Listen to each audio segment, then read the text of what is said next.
Bismillahirrahmanirrahim. Assalamualaikum warahmatullahi wabarakatuh.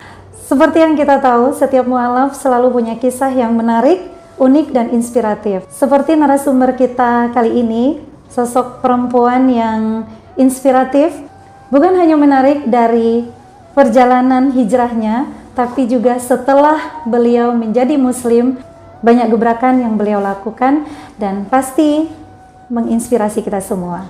Nah, penasaran kan? Yuk, sama-sama kita sapa. Nah, jadi beliau ini seorang mualaf dan saya nggak perlu berlama-lama lagi, saya tampilkan ke stage ya. Assalamualaikum warahmatullahi wabarakatuh, Ukti Friska. Waalaikumsalam warahmatullahi wabarakatuh, Farida. Mengenai awal mulanya Ukti bisa mengenal ajaran Islam gitu kan. Kalau boleh tahu nih ya, saya langsung aja ke pertanyaan ya. Pertanyaan pertama ya, bisa tolong diceritakan latar belakang keluarganya, dari asalnya dari mana gitu, misalnya keturunan apa, etnis apa, terus punya saudara berapa, agama asalnya apa gitu. Silakan. Aku itu orang tua aku itu mama aku Chinese. Terus Kalau almarhum papa aku itu memang Bandung Sunda. Bandung Sunda. Dan papaku itu emang udah pribumi dari lahir. Dan mama awalnya aku itu beragama Buddha. Oh, Buddha. Jadi orang tua juga Buddha dua-duanya. Mama Buddha. Mamaku Buddha, papaku udah Muslim. Papaku emang Muslim. Oh, Muslim. Nah, terus udah gitu pas mereka pisah, aku ikut mama. Agamaku masih Buddha. Awal mulanya mengenal ajaran Islam tuh dari mana tuh, pada saat momen apa gitu, terus alasannya apa gitu, kenapa bisa memutuskan masuk Islam gitu loh? Jadi aku punya ibu angkat. Waktu itu pokoknya hidup aku tuh udah bener-bener lagi down banget gitu ya, lagi bener-bener terpuruk banget hidup aku gitu. Aku cerita sama dia, kan dia manggil aku Cici ya dulu. Bu, ini pokoknya aku ceritakan, Bu, aku sering gelisah gitu ya, galau. Pokoknya aku ceritalah sama dia. Tiba-tiba ibu angkat aku ngasih aku selembar kertas. Ini katanya Cici kalau lagi gelisah, katanya Cici baca ini katanya. Terus aku lihat, aku bilang sama dia, Ibu, ini kan surat Al-Fatihah, aku bilang gitu. Iya, nggak apa-apa, Neng, katanya kalau lagi gelisah, katanya dibaca aja, katanya gitu. Akhirnya semakin aku baca, di hati aku semakin kok gue jadi pengen ya masuk Muslim gitu. Setiap kali ngeliat ibu angkat aku sholat, aku mikir pengen banget deh pakai mukena gitu kan. Cuma aku mikir aneh banget sih gitu kan, buat apa sih pakai mukena gitu kan. Sampai akhirnya aku cerita sama ibu angkat aku, Bu, aku kok kayaknya ngeliat ibu sholat tuh kayaknya pengen banget sholat gitu kan, pengen punya mukena, kata aku gitu. Terus kata dia gini, Ci, itu mungkin Cici pengen punya kemauan masuk Muslim. Terus kata dia, ya udah nanti malam coba ibu yang tahajudin. Ada ya sekitar setengah tahunan gitu aku mikir kayak gitu. Terus aku beraniin coba ngomong ke mamaku. Ya aku udah siap-siap, waktu itu pasti dimarahin lah gitu ya. Akhirnya aku ngomong, Mah, kalau aku masuk jadi Muslim gimana?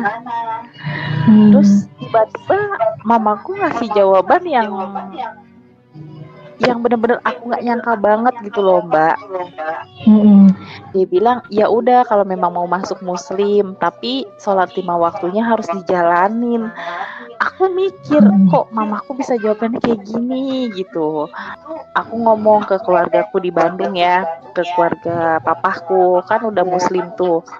Aku ngomong ke teteh aku, ke kakak aku kan sepupu, teh aku pengen jadi mu'alaf, aku pengen masuk muslim. Langsung alhamdulillah kamu teh beneran, kata gini. Iya bener. Ya udah aku kirim KTP aku, terus aku berangkat ke Bandung Mbak. Jadi waktu itu posisinya di Cikarang. Posisi aku di Cikarang, aku berangkat ke Bandung. Udah gitu aku baca syahadat di gedung dakwah Muhammadiyah. Anehnya lagi, jadi ceritanya waktu itu kan aku habis mandi tuh, aku mau cari makanan. Tapi entah gimana jalan ceritanya, kaki aku melangkah ke tukang kerudung. Jadi ada yang menuntun ya? Aku sadar, tapi aku ngapain ya gue kesini gitu, kok aneh banget. Iya. Aku beli satu kerudung warna oranye waktu itu. Aku pikir orang cuma buat iseng-iseng doang gitu ya. Cuma aku mikir ngapain juga ya gue beli kerudung gitu kan. Udah gitu aku beli di tukang kerudung itu ada kayak tukang mainan gitu. Nah aku ke situ niat banget deh pokoknya beli peniti sama jarum pentul. Pokoknya udah pengen pakai kerudung aja gitu ya. Apa ya gue gitu kan. Nah terus ke tukang fotokopi aku Mbak. Lebih anehnya lagi, sampai si tukang fotokopi bengong, aku juga bengong gitu kan. Mbak ada ini nggak buku tuntunan sholat? Terus dia ada Mbak. Oh ya udah aku mau. Aku mikir kan buat apa ya gue beli buku ini gitu. Iya. Ya udah tuh akhirnya singkat cerita, terus aku ngomong sama ibu angkat aku, ibu aku pengen banget punya mukena, aku bilang gitu kan. Sama ibu angkat aku dikasih warna orange. Terus dia bilang ya tapi itu aku simpen kan di lemari baju aku, itu proses sebelum aku memang memutuskan mau jadi mu'alaf gitu kan.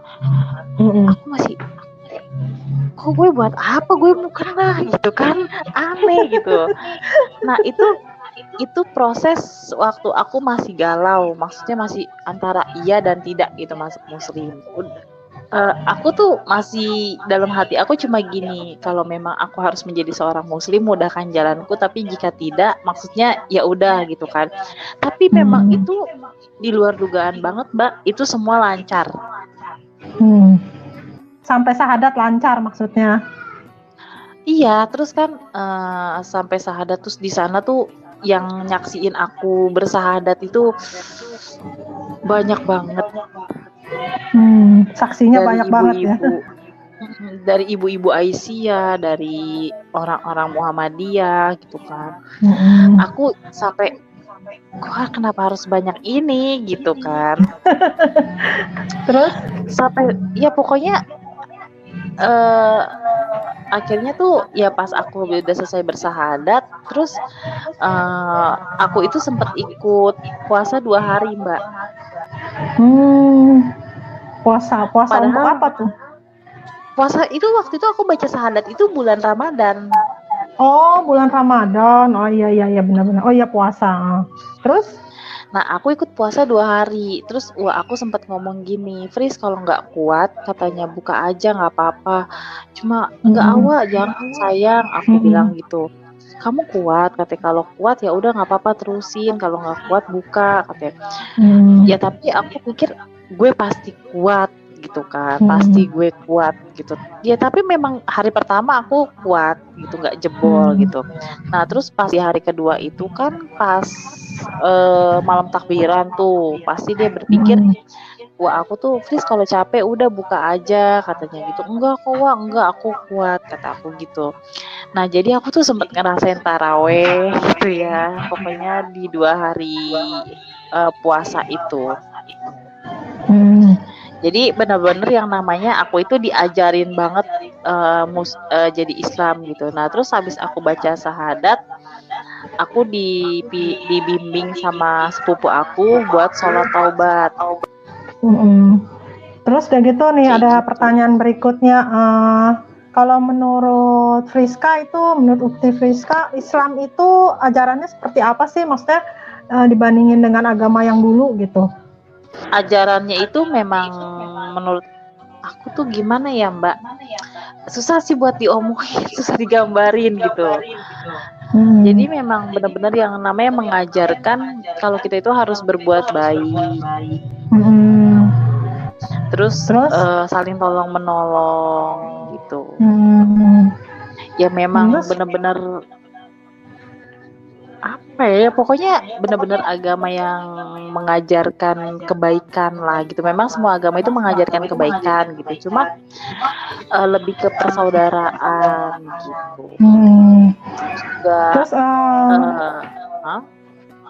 ya terus kalau perlakuan dari itu teman-teman gimana yang tadinya yang non muslim gitu loh, setelah tahu Friska masuk Islam maksudnya?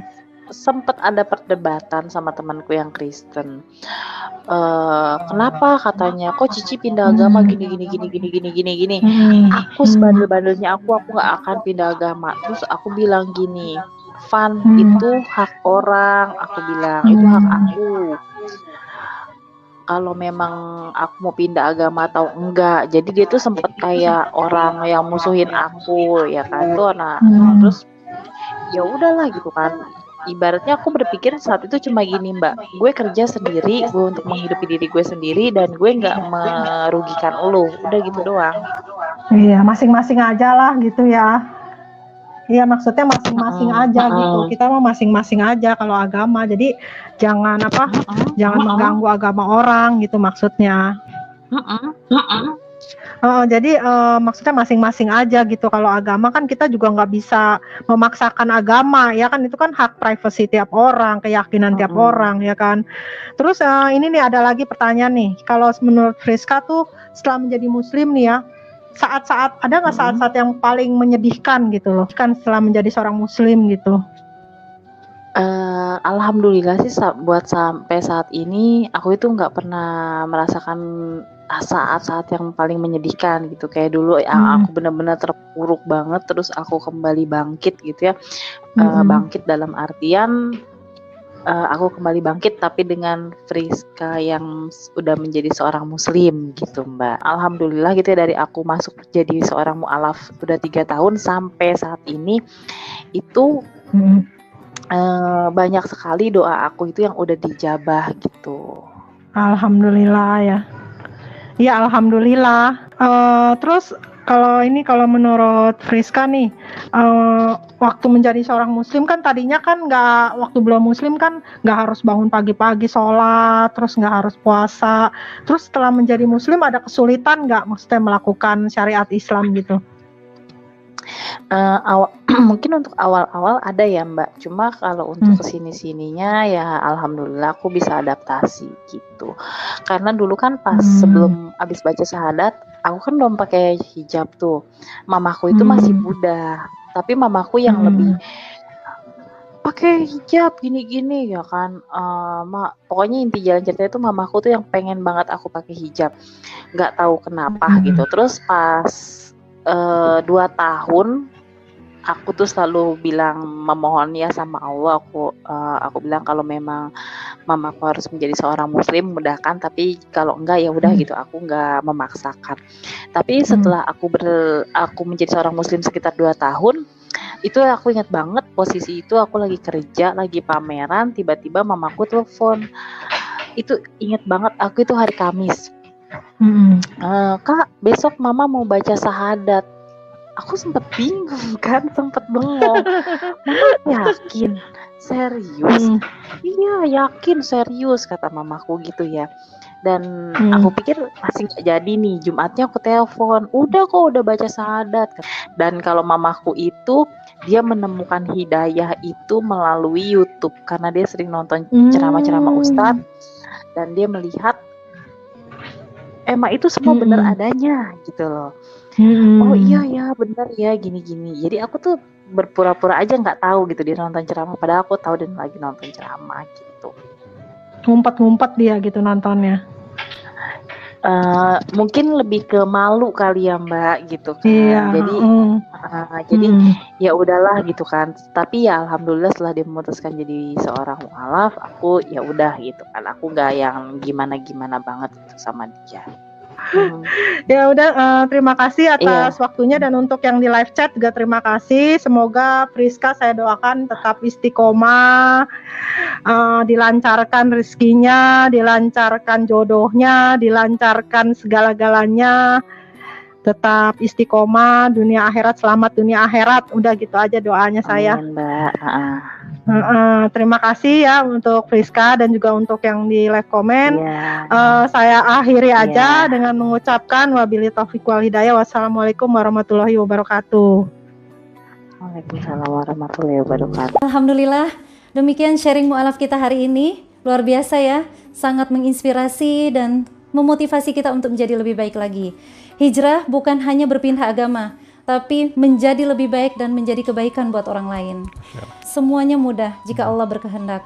Ayo hijrah, karena hijrah bukan hanya milik para mualaf, tapi juga milik kita yang sudah terlahir sebagai Islam, tapi masih lalai dan melanggar perintah-perintahnya. Sebelum saya akhiri, jangan lupa like, share, subscribe, dan komen di bawah sini. Pastikan aktifkan lonceng notifikasi agar bisa terus mengupdate video-video terbaru dari kami. Wassalamualaikum warahmatullahi wabarakatuh. Inna ad-dina 'inda Allahil Islam.